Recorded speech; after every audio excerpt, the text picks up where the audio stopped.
Hello, everyone. Thank you so much for joining us today. My name is Martina, and I'm a community manager here at the Alliance. We are thrilled to have Nick Kane, co-founder and partner of Janek Performance Group, and Greg Smith, Executive Vice President of Technology and Innovation at Janek Performance Group. Janek is a global sales performance firm that helps organizations drive measurable revenue growth. Through customized training, consulting, and reinforcement with Genius CC, Janek ensures learning turns into lasting behavior change and real business impact. Without further ado, I will pass it over to our wonderful speakers for today's session. Thank you so much, Martina. It's really great to be here with all of you today to discuss a really exciting topic that I know we're hearing from a lot of sales leaders and sales enablement about, which is how to implement AI within the sales organization in a modern way. So we're going to spend some time talking about that. Again, I'm very excited to be here with all of you and to have Greg joining me as well. The key question is, how do we better enable our sellers with AI without creating chaos? And I want to start by clearing something up right away. AI is not the problem. It is really not the challenge here. AI is amazing when implemented well. The chaos that I think we're referring to that people are feeling right now isn't because AI is bad. It's because these tools are moving faster than organizations are structured to absorb them. Leaders are hoping that AI is going to accelerate everything. At the same time, they're also thinking, great, but accelerate what? How does AI really impact the sales organization, and how can we best maximize its capability? But when you look at the reality on the ground, what we're seeing is sellers aren't experiencing acceleration. They're experiencing fragmentation, right? They've got a ton of things they're managing, a ton of tools that already exist, AI content tools, CMS, their CRM, coaching tools, conversational intelligence, research assistants, you name it. They have a ton of things they're managing. Oh, and by the way, they're also managing their selling work on top of that as well, which is just a lot for a seller to manage and handle. So leadership is saying we should be faster, we should be smarter, we should be more productive. And sellers are thinking, I have 6 more things I need to check. I have a million other tasks I need to focus on. And that gap is really the chaos that we're talking about today, that misalignment from the point of view of how leaders are looking at AI and implementing it and how sellers are actually using it every day. And that's the key idea on this slide. AI isn't magic. It's a tremendous asset. It's an amplifier, but it's not a silver bullet. And if the system is structured well, AI amplifies performance. If it's not, and the system is messy, AI scales the mess. And here's where organizations are getting tripped up in our experience. When something feels broken, the instinct is to solve it with another tool, another platform, another rollout, another quick fix. But very few leaders are stopping and asking the most important question, which is, what does my seller's day actually look like today? What does a day in the life look like for my sellers, for my frontline managers? Because if the answer is they're overloaded and you add more technology, that's not going to create enablement, that creates noise. And that's why there's so much hesitation in the market. It's not that leaders are afraid of AI, they're not. I think most leaders we speak with are embracing the concept. They're afraid of investing in another platform that looks great in a demo, that looks good on paper, but doesn't really turn into adoption and never turns into performance.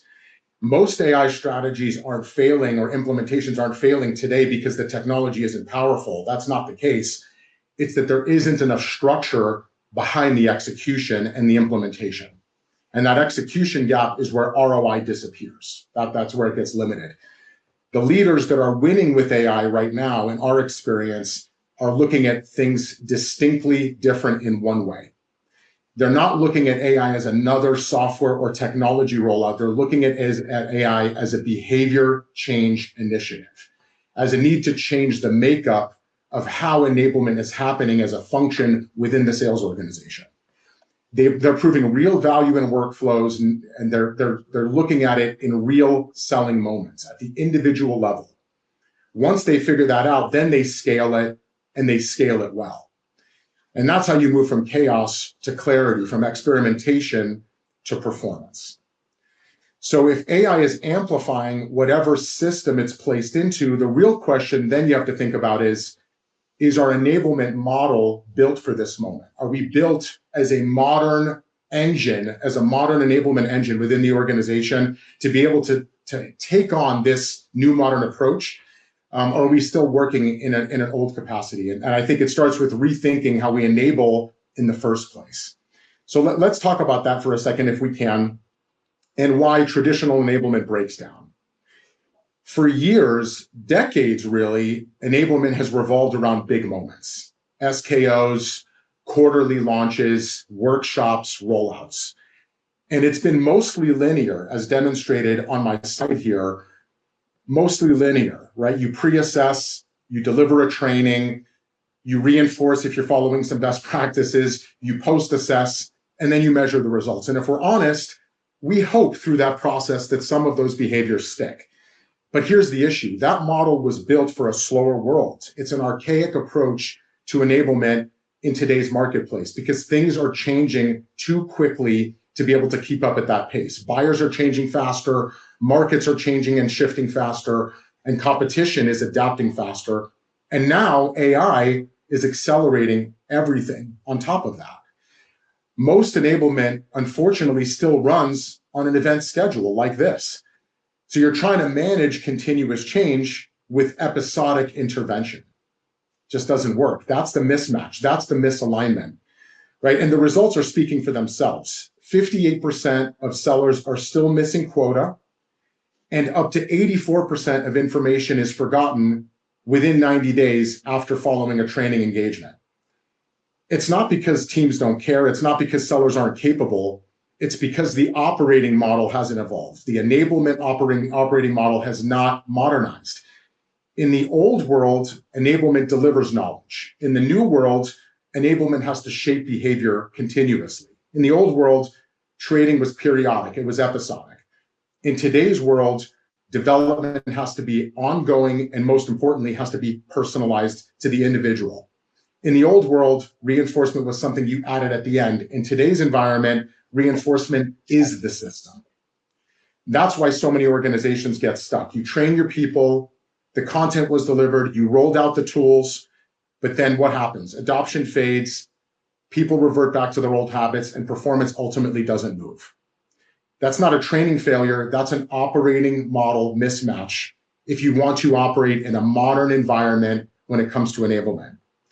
And until now, fixing that mismatch, and especially at scale, was nearly impossible. That's where AI is becoming incredibly powerful as an enablement partner to be able to help scale this type of modern approach. For the first time, we can actually install a more continuous enablement model, one that operates directly in the flow of work of your sellers and your frontline managers every single day. That's the model that I'm demonstrating on the right. A model where you can always assess a seller for performance gaps and opportunities, one that delivers hyper-personalized learning paths on an ongoing basis at an individual level, one that allows a seller to practice just in time before real conversations, before high-stakes conversations that they're having, to be able to practice that in real time using real data is a true game changer. Coaching that's embedded in deal execution every single day when a seller needs that guidance and advice and doesn't have the opportunity to rely on their manager every single day in those moments. An automation that truly removes friction and gives sellers time back to be able to actually sell and not just work on another administrative task. Not training as an event, but enablement as an infrastructure, as an orchestration of how sellers are conducting their tasks every single day in high performance. Organizations that win aren't just going to train better, they're going to build systems that continuously improve execution on an ongoing basis, and they're going to do that in a modern, enabled way that leverages AI and uses that to power the entire system with the seller at the center of that strategy. So if AI can scale the mess, as I mentioned earlier, and continuous structure is the answer, the right approach, the next question is, what does structure actually look like in practice? So I'm going to turn it over to Greg to walk through a few of those key points on how that shift happens. Greg? Sure. Thank you, Nick, and good evening or morning, afternoon to everyone on the webinar. So I spent my whole career really so far at the intersection of sales training and sales technology. And it's a space I love very much. But it's also a space that's made some very well-intended, well-meaning promises on outcomes, right? And we use a lot of buzz phrases around personalization and just in time, just for me, etc. Right? Put buzzword bingo there. But we've often fallen short, and it's not for a lack of intention, right? It's often been because of the technology not being where it's needed to be.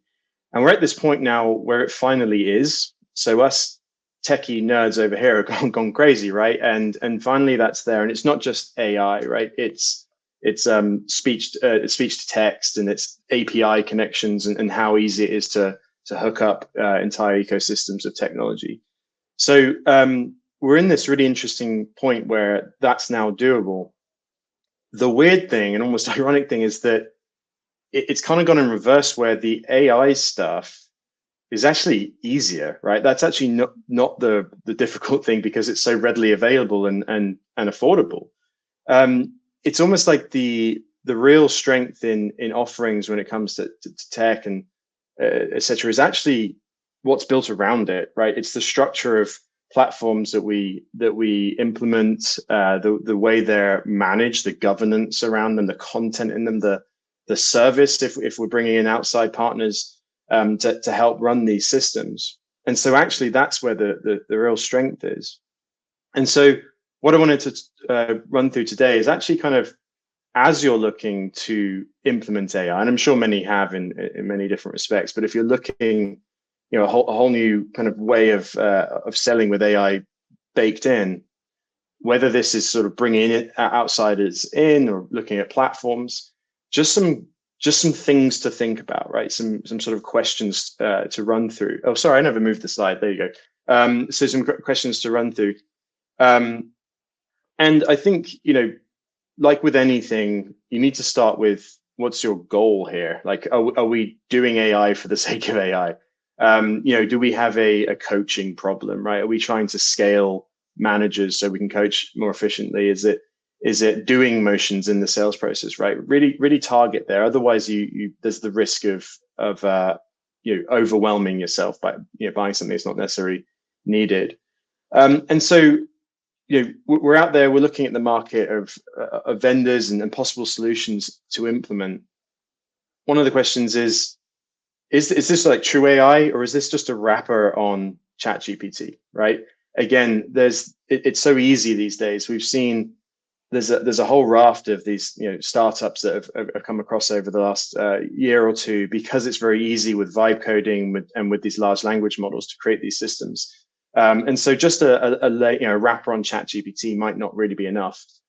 On the other side of that's similar coin is, maybe what you found yourself looking at is actually a 20-year-old LMS or an LXP, right? And we've now got a layer of AI on top of that, right? I think it's something to be wary of. There is an issue there from a tech standpoint of view. It's a bit like, it's analog to digital, or putting a DVD in a VHS player, right? So you need to think about that compatibility. Like, are we actually just assessing, an older sort of monolithic LMS or something that's now got AI written after the name? How you also need to look at systems in terms of, how has this thing been taught, right? So AI is all about teaching knowledge into a system, and this is really important. You need to be able to have full flexibility yourselves on how a system has been taught knowledge. And it's not just a case of uploading a whole bunch of files or giving AI access to Dropbox or SharePoint or something like that, right? There's a much more curated process to go through with teaching AI beyond just the content. But does the AI understand your selling environment? Does it understand your roles? Does it understand the skills that matter to your salespeople? And is it matching skills to roles? Does it adhere to some sort of framework? Do you have an ongoing system of governance for curating content? Again, is it just a little bit of a Wild West, file dump kind of thing? garbage in, garbage out with AI, unfortunately, if you're just hooking up to a content management tool or something like that. In terms of consistency of content, like AI is a weird thing because it can do so much. It's like there's all this freedom and flexibility, and that's a great thing to give to salespeople. But do we have guardrails around that, right? So if your approach has been, let's just get Einstein, Copilot, ChatGPT, or something like that, and hand out licenses, there is a risk there, right? Because you've given a lot of freedom to the salespeople, but the way they interact with their instance of one of those kind of tools is actually teaching it, right? And so if you've got two salespeople who they have the same role, they sell the same thing, every time they interact with one of those tools, they start to teach it, right? And a lot of those tools are sort of verging on sycophantic, right? They just sort of agree with you, and so you can really lead them. And that's not always a good thing, because you might have two salespeople talking about the same product, but the way they discuss those starts to deviate over time, and that difference becomes can become quite exponential.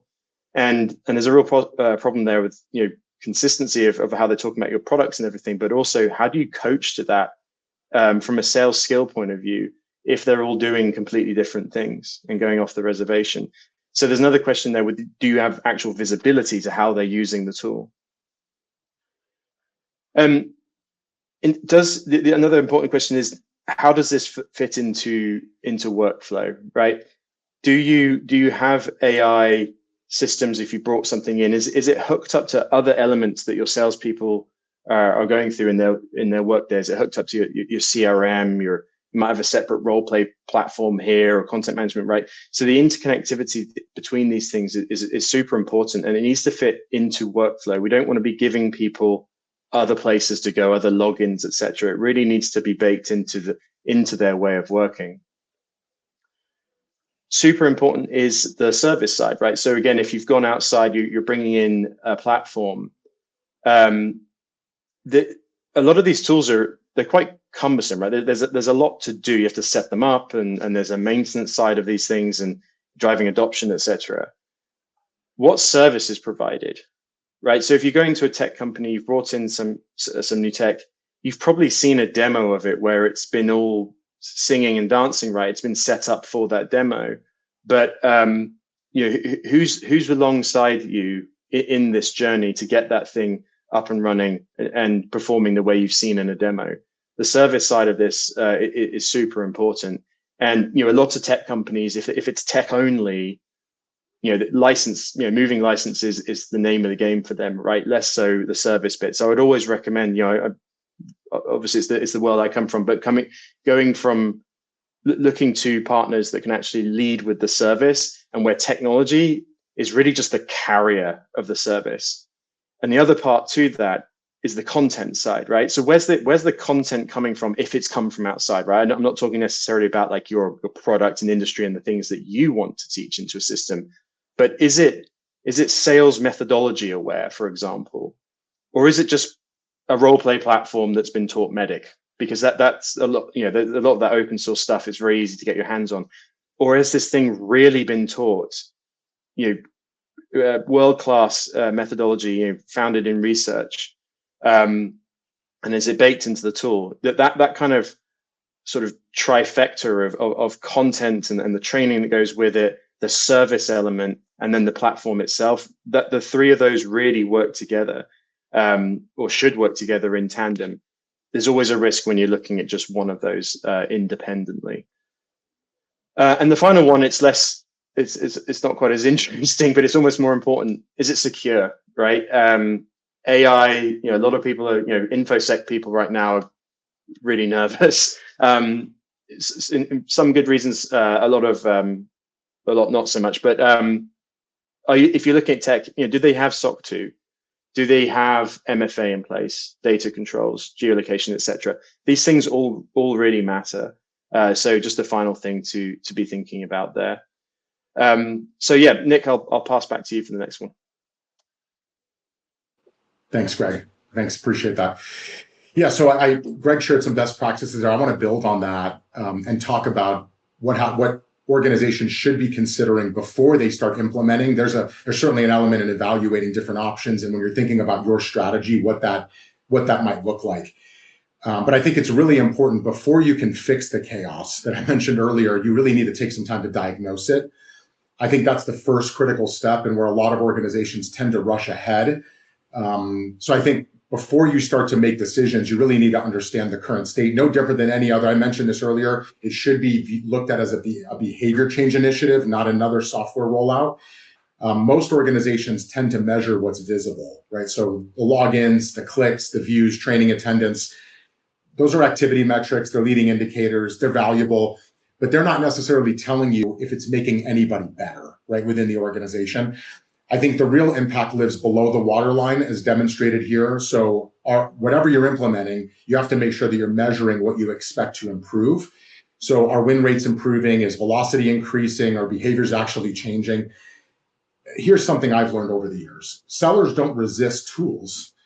They resist extra steps and activities they don't find valuable. It's not about the tool, it's about the action. And if it's not helping them in deal outcomes, and it's not helping them be more efficient, they're not gonna take it on. And if AI is another thing that adds work versus removing work, adoption is gonna drop every time. So when you do see adoption gaps, don't treat them as a failure, treat them as a signal, treat them as a data point, and that's telling you where the friction lives, right? Instead of asking yourself, what tools do we have? Stop and analyze what a day in the life looks like of your seller and your frontline managers first. Where are they overloaded? Where is AI potentially creating friction if you've implemented some of it, or where is it, helping remove friction? Who owns the processes? How are managers coaching? It's really a big critical shift to move away from a technology assessment to one that focuses more on putting the seller at the center of the strategy when you're thinking about the right approach to implementing AI across a modern sales enablement structure.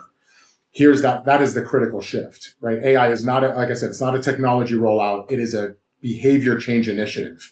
So if managers aren't equipped to reinforce it in deal reviews, if pipeline inspection doesn't reflect this activity, if you're not starting to deliver this as part of your training engagements, if you're not bringing in the use of your AI and the way sellers are using it every day in your training, it's not going to stick, right? It's going to reduce the likelihood of them using it effectively and efficiently, and it's not going to get you the lift that you're after. The goal isn't AI usage. The goal is better selling, right? You want your sellers to be more efficient, more effective, and AI can be a huge catalyst to that and a partner to sellers in doing those activities more effectively.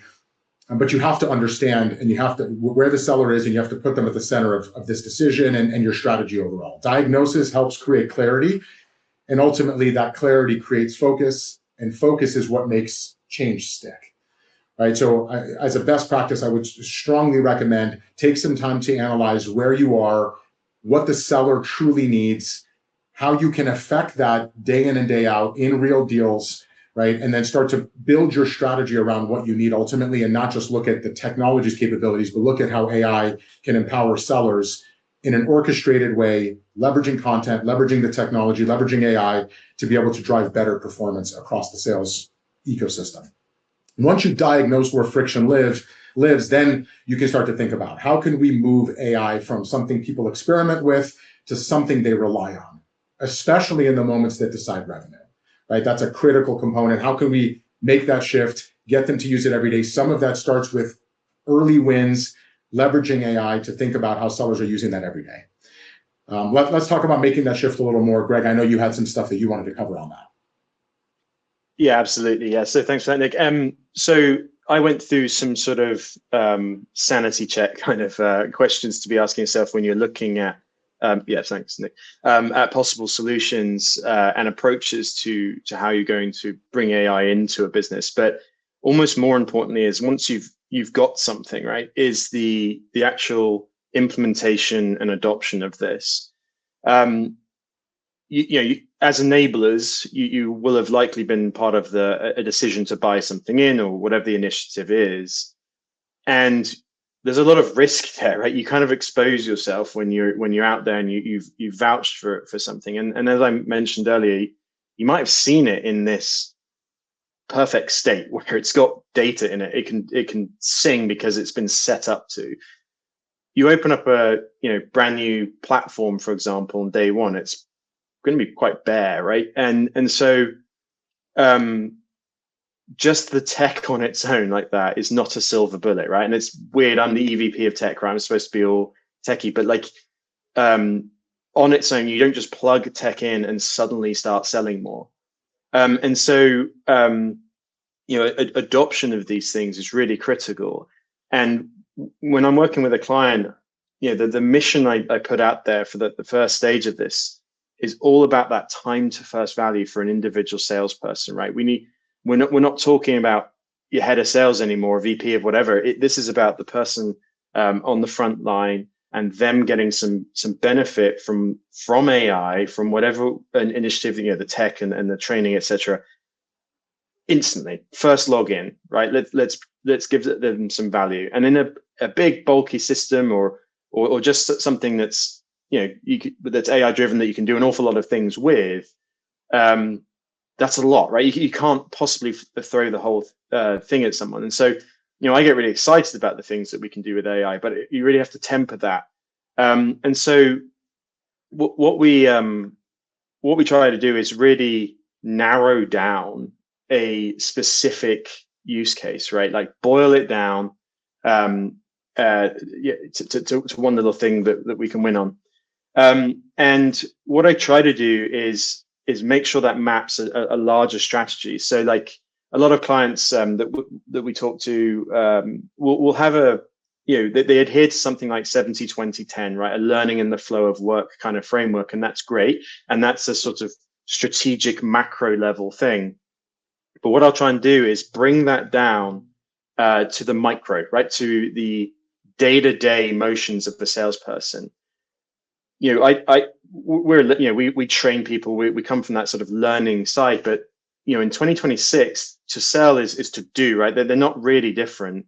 It's a doing motion, and you learn the sales skills at the same time. It's all really mashed up. In fact, the best learning happens when you don't even know you're learning, and so that's really important to us. So what we try to do is, like I said, to take the wider strategy and how do we bring this down into the day-to-day. Something we've come up with that we've been implementing with clients is something we call the 4 Ps, which is prepare, practice, perform, and progress. And because at each one of these stages, there's opportunity for learning, but they're actually practical stages that somebody could do multiple times a day. A salesperson, they can't possibly remember everything they learned in a sales training workshop or onboarding or whatever, right? But what we can do is spread that learning out over a long period of time, hopefully indefinitely, right? Learning is not a journey, because journeys end, learning doesn't. And I identify the fact that salespeople throughout a year, for example, are going to be met with lots of different situations where they are required to call on their sales skills. And so what we encourage them to do, and then the way we gear our systems and our training and the service and thought leadership that we lend them, is to run through this 4P model, where in our system you're able to prepare for any sales situation, whether it's filling a call planner or something, or account plan or something like that, practicing using role plays, with avatars, evaluating call transcripts to see how you're performing, and then closing the loop on a sales experience, which is our progress, the 4th P, with sort of mutual action plans or next steps, coaching, all that kind of stuff. That can happen on a loop that just keeps going. And so one client, for example, that I obviously can't name them, but been working with a lot quite recently, they've grown a lot through acquisition. And so one of their challenges was, we've got this sales team here that suddenly has all these products and services to sell. And while they're obviously related or adjacent, they are different. And we're struggling a bit there. And the problem seems to stem from discovery. And so that was a really nice opportunity to, instead of saying, hey, look, here's AI, it does everything. We could hone in, and we actually went to one specific team in what's actually a large global sales organization, focused on that product and focused on discovery. And it means that we were able to set up some tools, sort of agents or within our platform that were entirely customized to their business. And it was quite an easy process to do this, but we curated some new knowledge for AI with interviews and things like that of bestsellers, so that the tool could really understand how to sell that particular solution. And again, like I said earlier, this wasn't just like a file dump. This was actually net new content that was derivative of existing resources, assets, content. But we were creating net new knowledge for AI and really teaching the system, and building this into an agent that lives inside Salesforce, so that if I'm the salesperson for this company, I'm able to go in, I'm preparing, I'm in that first P, I can hit my call planner. And we made it specifically for discovery, that basically had the Janik training and methodology that we've worked on for 20 years baked in, or merged together with the necessary products, information, process, industry, what have you, to create a really useful discovery guide for the sales call they're about to go into. And the fact that you launch it inside Salesforce, it looks at the opportunity, it knows who you're talking to, it's looking at the notes and the call transcripts and things like that. So you get this incredibly well-tailored discovery call planner that with one button can create a role play from that. So we're taking them now into the second P, which is practice. Role play is something that, I've had sales jobs, it's not horrible. Nobody likes role play. It's sort of a universally hated thing. For a variety of reasons, at least not that the person you role play with needs to be good at being, playing the role player. That's actually not a simple thing to do. But now we can do it asynchronously. It's with AI and with an avatar that knows all about your business and about your prospect. You can have this really rich experience that's designed for the salesperson, right? This isn't part of some L&D initiative where you can get it wrong and get in trouble somehow. This is literally for the salesperson to prep for the call they are walking into. Then they go and have the call, and we have this, we spun up another tool that basically takes the transcript from that meeting and evaluates it against, how they were talking about the product, but also, how they were running through the discovery calls and how their sales skills came through. And then it would recommend for the fourth P, the progress step, what next? What's the best next action I can take? What did I agree to do on that call? Because sometimes, you get excited in a sales call and forget what you've actually agreed to. And so we were able to create that 4P loop, that system that really adhered to the 70-20-10 model that they have, because it's very much learning in the flow of work, but in a hyper-personalized way. And we did it just for this team, just focusing on discovery and just this particular product line. And it's been really effective. And I find myself on calls with their salespeople. I really like getting involved with the end user, actually, as a product guy. And it's fantastic. That time to first value was instant. It was the first usage was extremely valuable. And so, the big thing I say this to everyone, and every client is find your version of that. Find that first case on how you're going to use AI to deliver time to first value in some sort of, I don't want to say pilot, but like contained way that we can then scale from there. Even though during like pre-sales and solution design, when I'm working with clients, we're talking about all this big stuff, and it's really exciting, and I love all of that. You've got to have discipline. Just focus on that first stage first. It will make all the difference in terms of its successful rollout. As the enablement leaders, you'll look like absolute heroes as well. And as if it's a company like Janik, like we don't go away. We come from a service background, so we'll stay with you through that journey as we scale up. And so, the examples on screen, for example, it might be in your case, we've moved from a standalone environment, then we're connecting it to systems, then we're embedding, right? That's just an example. There's lots of different versions of how that would look for you. So with that, I think that was the last slide here. So we can actually move over to here. And this QR code is a downloadable for you all to use. other than that, I guess we can start taking questions. Nick, how did you want to divvy that up? Thank you, Greg. Yeah, there's several questions that have come in the queue. Just real quick to mention on the QR code, we've developed a 5-step executive framework on how to leverage and implement AI around modern sales enablement. So again, if you want to take a look at that, feel free to grab that QR code that's on the screen right now. You can leverage that as an asset. That'll also be available for download following the webinar as well. So just wanted to mention that. As far as the Q&A, yeah, let's open it up to some questions there have been some that have already been submitted. So let me call on a few of those. And if you have some more, please, now is the time to go ahead and get them entered into the QA tab that you see on the right side of your screen there. So Greg, one of the questions that was asked is just to go back through the 4 Ps again. Do you mind just reiterating what those were? Absolutely. So we've got prepare. So preparing for a sales situation, or I kind of talked about that there's like a macro level, like preparing for your job. That could literally be taking an e-learning module in like the old world, but like anything where it's asynchronous, it's on your own, or collaborating, I suppose, but it's preparing for situations. Practice is then the actual role play of a situation. Perform is the actual performing of it, right? So we try not to interject into a live moment. We can, and it's sort of up for debate, but I'd kind of rather not be like prodding people like in the middle of a Teams meeting or a Zoom meeting with stuff. But like what we can do is take the transcript and evaluate that against the sales skills that are relevant to your role, and then help from a more action point of view, like what should you do next, that kind of thing. And then finally, progress is I kind of bled into progress there, which is like, how do I progress this opportunity? What's the next thing I need to do? And what coaching can I get? And that's the bit that kind of closes the loop, and it almost goes from progress back around to prepare.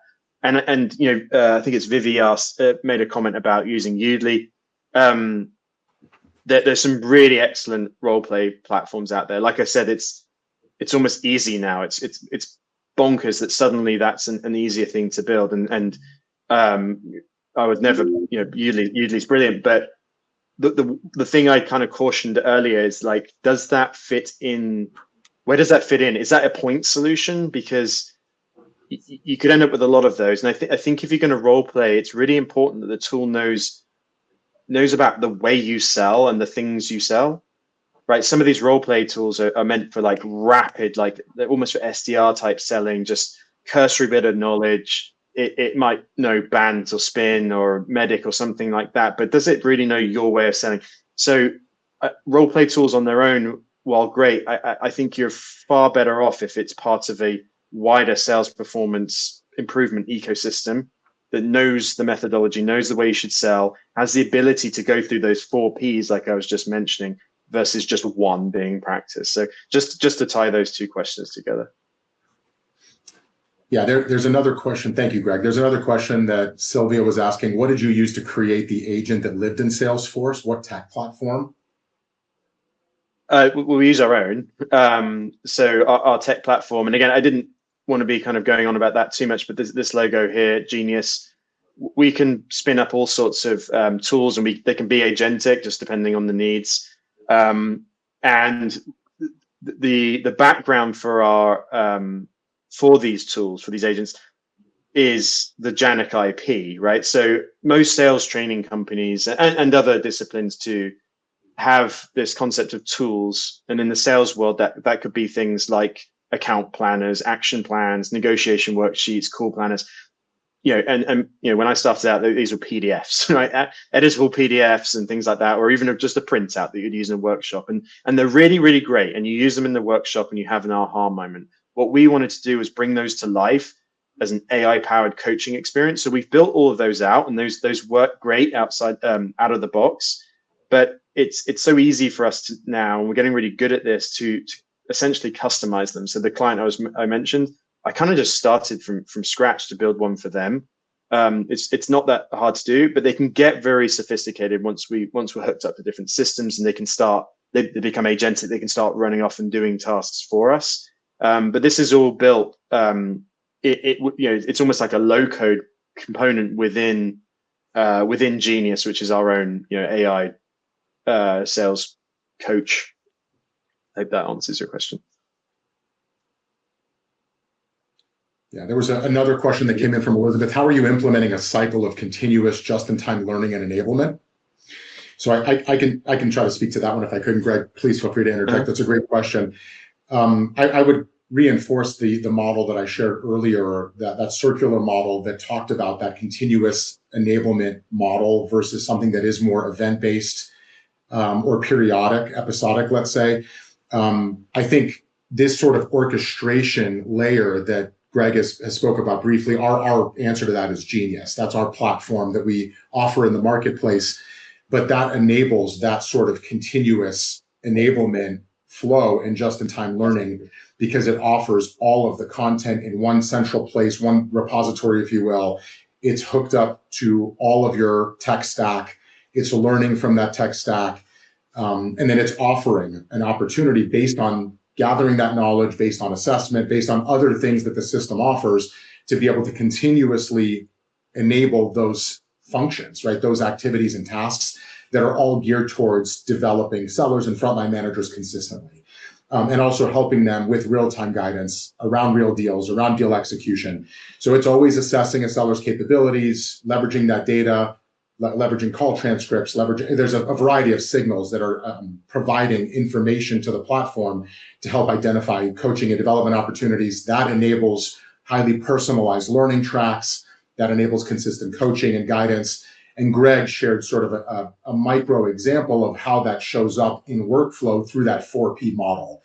So as sellers are thinking about every day how they're interacting and engaging with their sales calls through the platform, they're able to consider that example. How do I prepare for that call? How do I practice that call before I engage those high stake moments? How do I then go out and perform that? How do I learn from that? And then how do I progress that opportunity or my own development capability as well? So it's really just a very, I would say, much more modern approach to sales enablement that is built around continuous capability versus something that's more episodic. Great. Let me see here. Greg, there's a question that Sylvia asked about the LLM. I don't know if you see that regarding the learning that the LLM is doing over time. You're talking about the memory feature of the LLM because as I understand it, not every exchange is going into memory. Yeah, we have the option to create memories in Genius, for example. We've defaulted it to off because sometimes, and you see this in ChatGPT a lot, it sort of makes an assumption that you're talking about something, maybe a particular client or something, because you've talked about them before. So we have the ability to create these memories per user to bring those back up. But like I said, we default that off just because it can start to confuse AI a little bit. The other thing too is what I've seen is with memories, it might remember the wrong thing. So Nick at the start talked about like scaling bad things. It's like that old adage, practice makes perfect. That's not true. Practice makes permanent. And it's sort of the same thing if you're teaching your AI that way. If it's got that pure memory kind of base to it, it might be bringing back memories that you don't really want it to. So yeah, we have the capability. I just caution against doing that so much. Great. Thanks, Greg. Great question.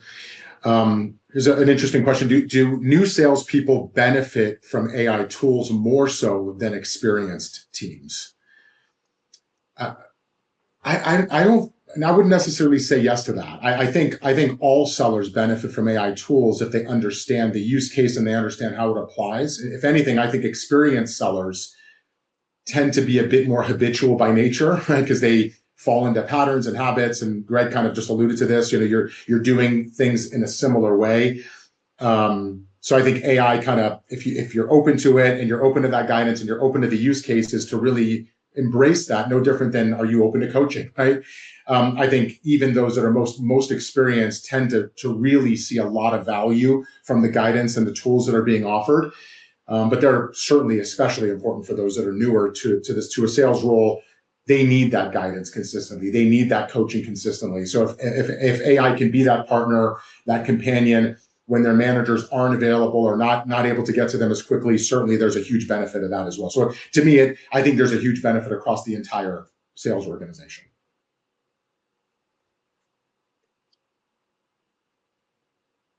Well, just looking at some of these questions. There's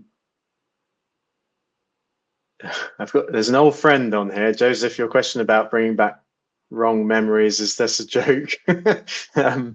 From our past?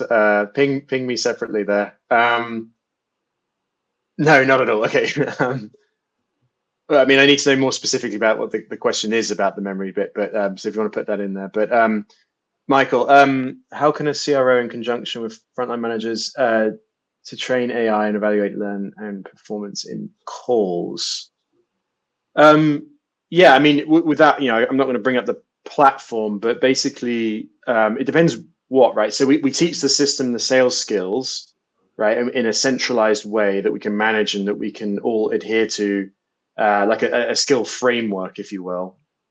And so that's how the system understands, like, whatever you want it to in terms of what the skills are, what good looks like, what great looks like, etc.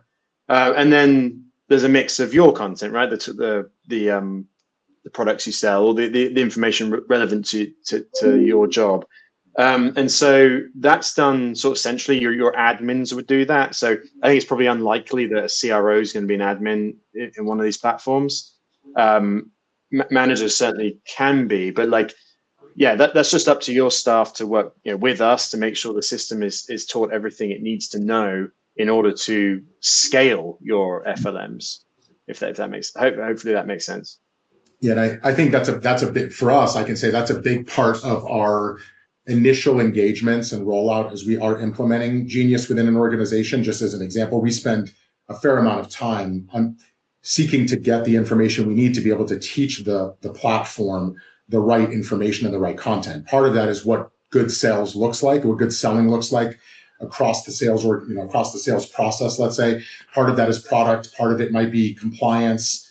It depends on every organization is obviously a bit different, but there's a checklist of items that we seek to gather to be able to upload to the system, so we can create those guardrails and those sort of bowling lanes within the platform to make sure that the information that it's delivering when asked for guidance is accurate, appropriate, and in line with what you're describing, Michael.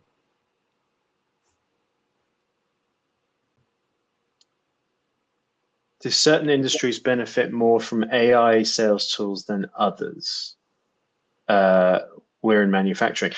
Manufacturing does really well, actually. It's funny, I was thinking that one before I read more to see the rest of your message, but manufacturing is a really good one. I think that the products tend to change less frequently, which is a good thing. Regulation-wise, there's less. So banking gets a little bit it gets a little bit hairy there with what they'll allow and everything. So we run into even though we got loads of banking users, sometimes you just have to temper a little bit.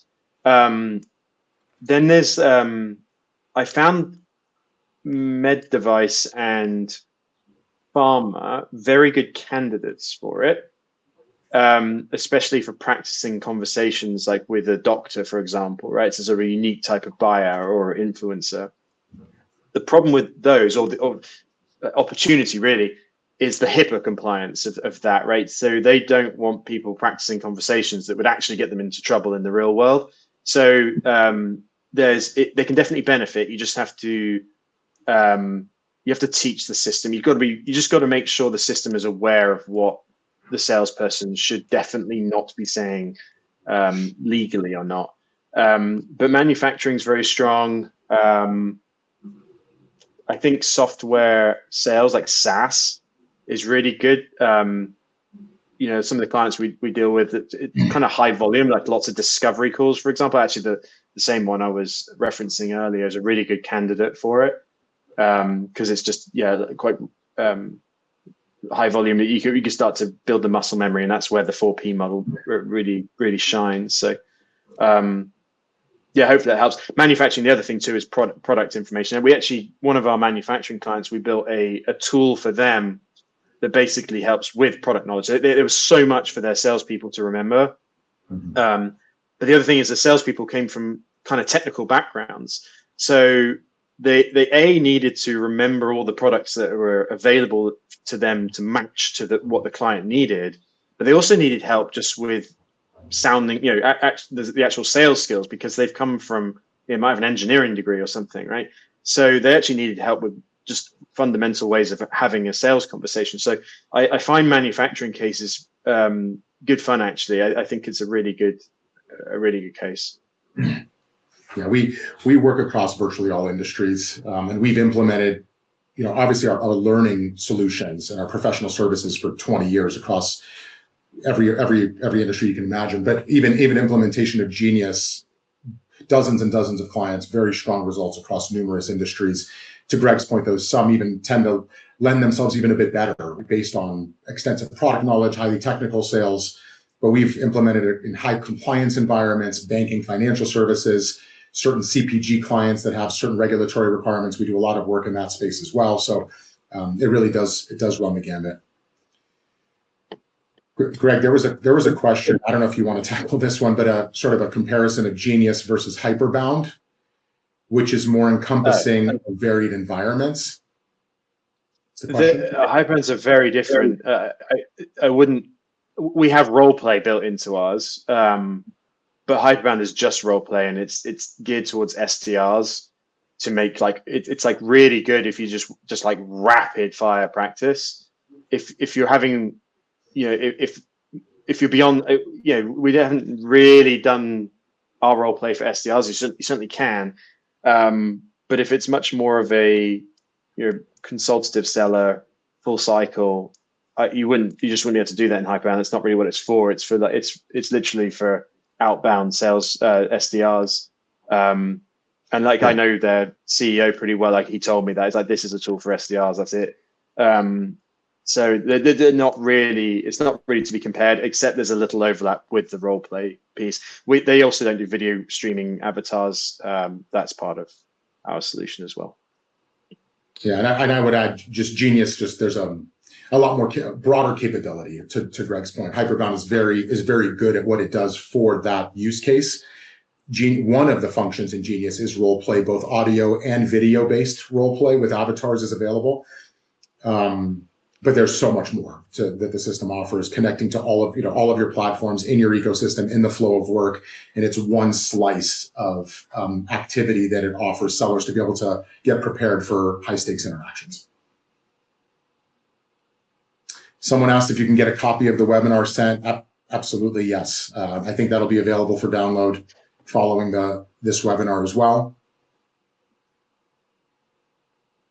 Sylvia's question: are the agents you're building for sales teams mainly retrieval agents, or are they task oriented, or a mix of both? It's a mix of both. Coming from a training world, we're most focused on the coaching piece, and we're not trying to replace managers. I just want or any kind of human interaction. We'll make that clear. It's more about, if the manager could clone themselves, what would it do? And so it's more about that being this constant coach, and that's what CC stands for, by the way, in the Genius CC. So it's more that, but it can certainly do tasks. I mean, I was playing around with one. It was something that would look at my email over here, look for anything that looks like it might be a lead, and it would create the lead over in Salesforce and provide me with the email, the response I should make, and that kind of thing. So it was kind of like running around doing these things for me. So we can do these tasks as well. So a mix of both. Our background would be more about the retrieval and coaching. So someone asked, this was an anonymous question, but are free trials available for Genius? Just get in contact with us if you can. You can find information on the company and on Genius at janek.com, janek.com. If you want to leave your information, we can get back in contact with you as well and make sure that we can get some information on Genius in front of you as well, so you can evaluate the tool. And it kind of moving towards the end, there's a really important one here. What should frontline sales managers be doing to help their teams adopt AI effectively? I mean, this is crucial. This is like, forget AI for a second. Even just with like a new methodology or sales process, the managers are the key.